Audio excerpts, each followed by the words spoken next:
2, 3, kick it. E1 Media. Listen, thank you for watching. And as always, make sure you like this video and subscribe. All right, Teddy Riley is doing the unthinkable. Yes, R&B legend, R&B music producer, composer, legendary member of the group Guy is doing the unthinkable. He is now releasing his new version of Guy. So what does that mean? That means that we're going to have no Damion Hall, okay? And most importantly, we're going to have no Aaron Hall. Seriously, like, what is this going to look like?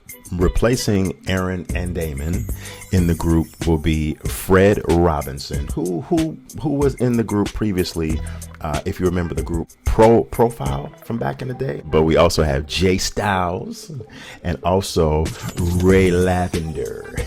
Ray Lavender was previously a R&B artist on Geffen Records. I'm not too familiar with his material. I think this is just blasphemous, and I want everybody to chime in and let me know what you think.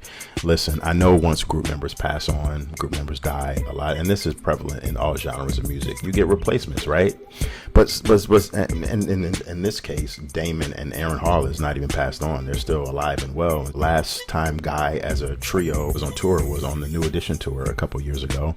But you know, Aaron Hall still has the chops. My man can still sing, you know what I mean? Why not just get the original group back together? But I understand, like many times and in many different groups, you know, there's always inner turmoil. And that's one of the things that Guy has always faced over the years is inner turmoil. Their last album, Guy, I think it was called Guy 3, was in 2000, which some 25 years ago. A lackluster album. Really don't remember anything off of that album. So Teddy Riley is trying to revamp it and come out with Guy 2.0 with Ray Lavender and Jay Styles and your man, who the guy from Profile, Fred Robinson. And so will this work? Won't it work? The man behind the magic is Teddy Riley, right?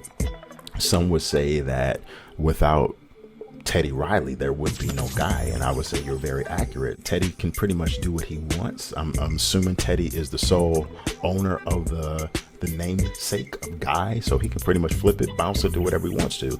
I just feel like you're doing a disservice to not only the fans, but you're doing a disservice to the legacy of the group by revamping it, and especially if they're going to release new music.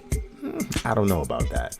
But Teddy has also did this previously, if you remember, with Blackstreet, when he came out with a second version, iteration of Blackstreet, and that didn't work out, obviously, because they're no longer functioning as a group. That new version of Blackstreet he came out with some years ago. But then you have your exceptions of groups like New Edition, who just don't do replacement members. And I think that's the best way to do it. If everyone is still alive, still able to perform, function, just get the old band back together, because it's nothing like seeing the originals on stage, and that's what us as the fans want to see. But anyway, enough of what I think. Teddy, I think you're making a mistake, but who am I?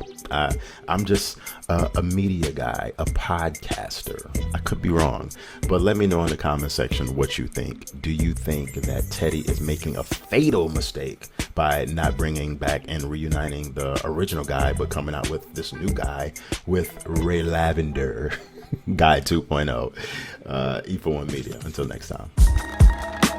Something about you that I struggle to define. I guess I like the chase. It's so mysterious, let me taste ya.